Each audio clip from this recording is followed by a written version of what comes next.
ఇవాళ ఇక్కడ ప్రత్యేక హోదా సాధన కోసం మనమంతా కూడా ఇక్కడ ఏకమయ్యాం. మామూలుగా ఎక్కడన్నా దేశం కోసం త్యాగాలు చేస్తే వాళ్ళందరినీ మనం స్వాతంత్ర సమరయోధులం అంటాం. రాష్ట్రం కోసం ఎవరైనా త్యాగాలు చేస్తే వాళ్ళందరినీ అమరజీవులు అంటాం. ఇక్కడ ఉన్న ప్రతి చెల్లెమ్మ కోసం, ఇక్కడ ఉన్న ప్రతి తమ్ముడి కోసం త్యాగాలు చేసేవాళ్ళు తల్లిదండ్రులు అని అంటాం. ఇవాళ ఒక్కసారి దేశానికి స్వాతంత్రం ఎప్పుడు వచ్చింది అని ఒక్కసారి గమనిస్తే 1947 ఆగస్టు 15న స్వాతంత్రం వచ్చినట్టుగా మనకందరికీ కూడా తెలిసిన విషయం. అప్పుడు జనాభా 33 కోట్లు.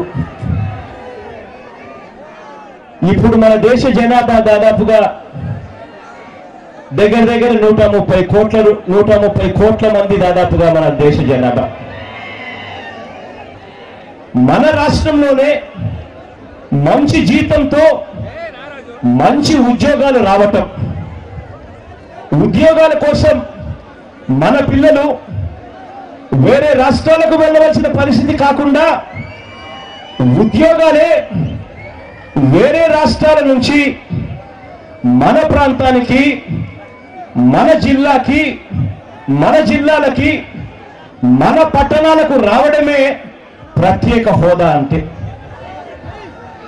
ఇవాళ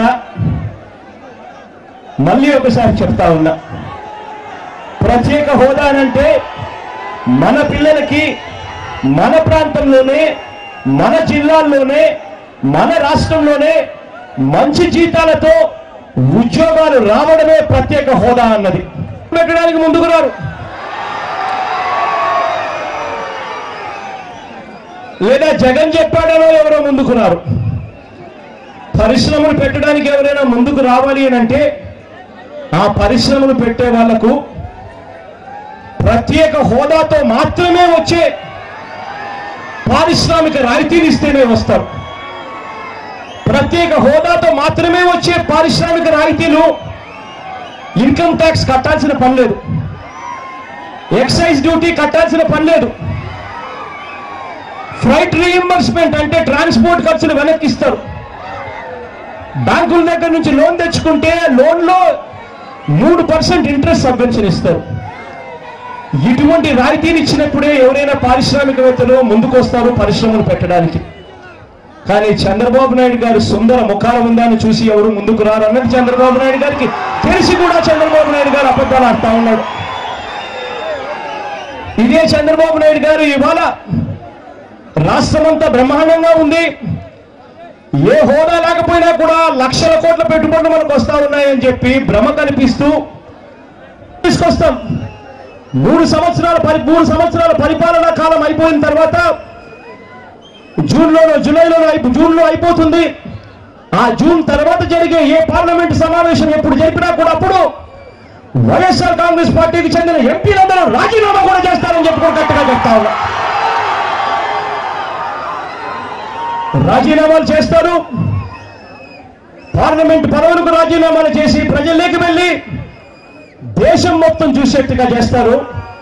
ప్రత్యేక హోదా అన్నది ఎందుకు ఇవ్వాలి అని పార్లమెంటునే సాక్షిగా చేస్తూ మీరు అబద్ధాలు చెప్పి మోసం చేస్తే ఆంధ్ర రాష్ట్రం ఊరుకోదు అని చెప్పి దేశం మొత్తం చూసేట్టుగా కూడా చేస్తారు. ఇక మీకే మైక్ ఇస్తాను, విధంగా మాట్లాడారు అని చెప్పి అంటా ఉన్నారు తల్లి. కరెక్ట్ తల్లి. నిజంగా ముఖ్యమంత్రిగా ఉన్న వ్యక్తి తానే దగ్గర ఉండి ఎవరైనా తప్పు మాట్లాడితే స్పీకర్ స్థానంలో ఉన్న వ్యక్తి అయినా కానీ ఇంకొకరైనా తప్పులు మాట్లాడితే అలా మాట్లాడడం తప్పు అని చెప్పి ముఖ్యమంత్రి స్థానంలో ఉన్న వ్యక్తి మాట్లాడాలి, అడగాలి. కానీ అదే వ్యక్తి ఆ స్పీకర్ స్థానంలో ఉన్న వ్యక్తి తప్పు చేసినా కూడా పర్వాలేదు, ఆ తప్పు ఏది చేసినా కానీ పర్వాలేదు అని చెప్పి దాన్ని కూడా వత్తాసు పలుకుతూ ఆడవాళ్ళు బయటికి పోకూడదు అని స్పీకర్ అన్న మాటలు, ఆడవాళ్ళ మీద రేపులు జరగకుండా ఉండాలి అంటే ఆడవాళ్ళు ఇంట్లోనే ఉండాలి, వంట చేసుకుంటా ఉంటే ఆడవాళ్ళ మీద రేపులు జరగవు అని చెప్పి ఆడవాళ్ళని డిస్క్రిమినేట్ చేస్తూ స్పీకర్ అన్న మాటలను చంద్రబాబు నాయుడు గారు వత్తాసు పలకడం నిజంగా దౌర్భాగ్యకరమమ్మా. ముఖ్యమంత్రి అనే వ్యక్తి ఆడవాళ్ళు 12 గంటలప్పుడు బయటికి పోయినా కూడా నేను రక్షణ కల్పిస్తాను అని చెప్పే స్వరం ఉండాలి, రక్షణ కల్పించే పరిస్థితి ఉండాలి.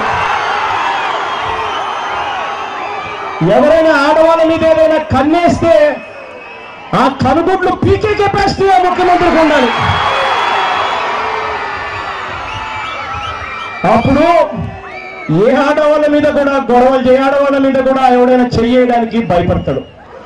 కానీ ఇక్కడ మన ప్రభుత్వంలో ఏం జరుగుతా ఉందనంటే సాక్షాత్తు దగ్గర ఉండి తెలుగుదేశం పార్టీ గవర్నమెంట్ లో ఎంఆర్ఓగా పనిచేస్తా ఉన్న ఒక మహిళ ఒక ఎమ్మెల్యే తప్పు చేస్తా ఉంటే, ఇసుక మాఫియా చేస్తా ఉంటే అడ్డుకుంటే ఆ ఎంఆర్ఓ మహిళా ఎంఆర్ఓను జుట్టు పట్టుకుని ఆ ఎమ్మెల్యే లాక్కుంటూ పోయినా ఈ చంద్రబాబు నాయుడు గారు యాక్షన్ తీసుకోరు.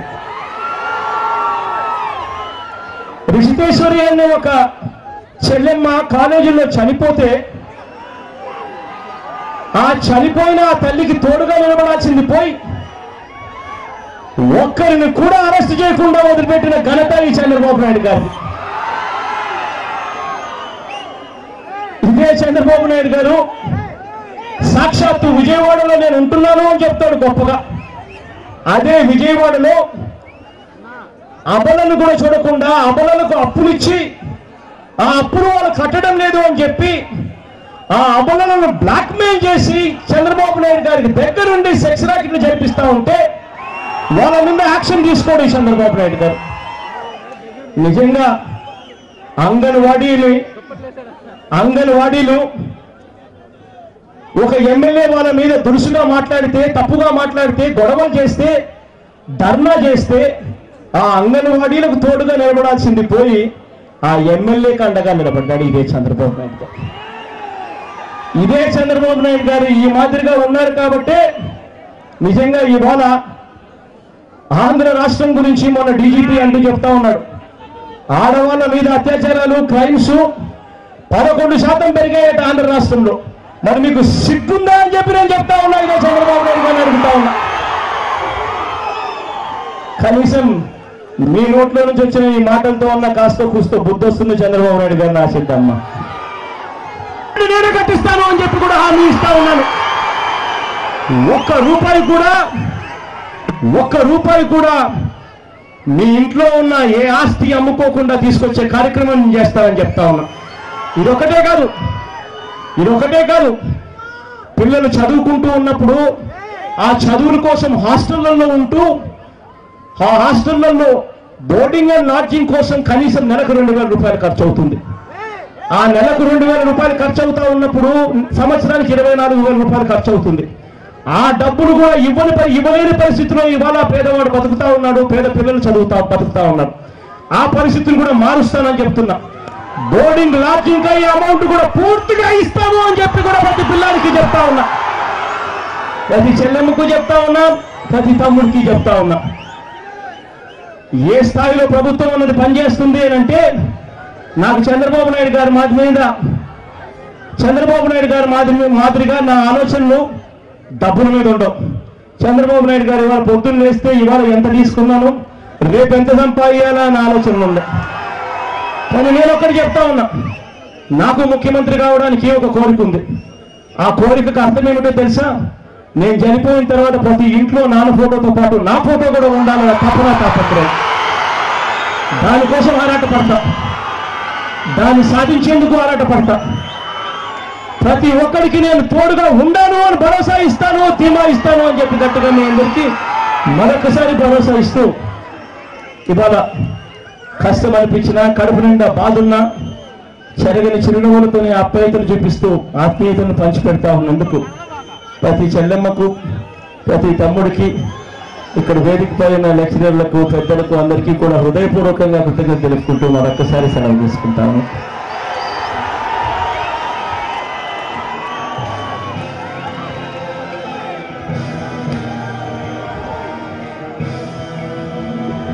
Thank you sir, thank you. So thrilling. పిల్లలందరూ చాలా హ్యాపీగా ఫీల్ అయ్యారు మీ ఉపన్యాసాన్ని చూసి. More inspiration. Thank you so much. భగవంతుడు మిమ్మల్ని ఆశీర్వదించాలి. మేమందరం మీ అనుకున్నాం, పిల్లలందరూ మీ అనుకున్నాం. మీకు సేవ చేస్తానని మేమందరం సిద్ధంగా ఉన్నాం.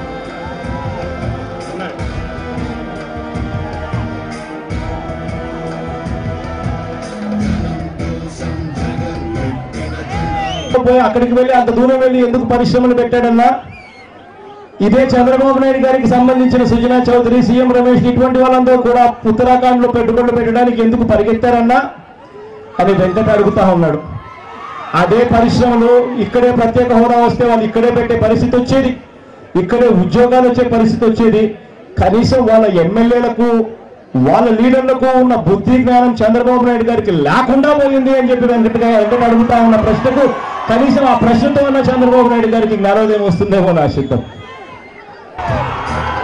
గుంటూరు ఉదయని ఇంత సక్సెస్ఫుల్ గా చేసినందుకు గాను ఇక్కడికి వచ్చినటువంటి 50 మంది విద్యార్థులకు, వేదిక మీద ఉన్నటువంటి ఇప్పటిదాకా ప్రొఫెసర్లకు, మరి సహకరించినటువంటి మీడియా సోదరులకు, పోలీసు వారికి అందరికీ కూడా వైఎస్ఆర్ కాంగ్రెస్ పార్టీ విద్యార్థి యోజన విభాగం తరఫున అందరికీ కూడా కృతజ్ఞతలు తెలియజేస్తా ఉన్నాం.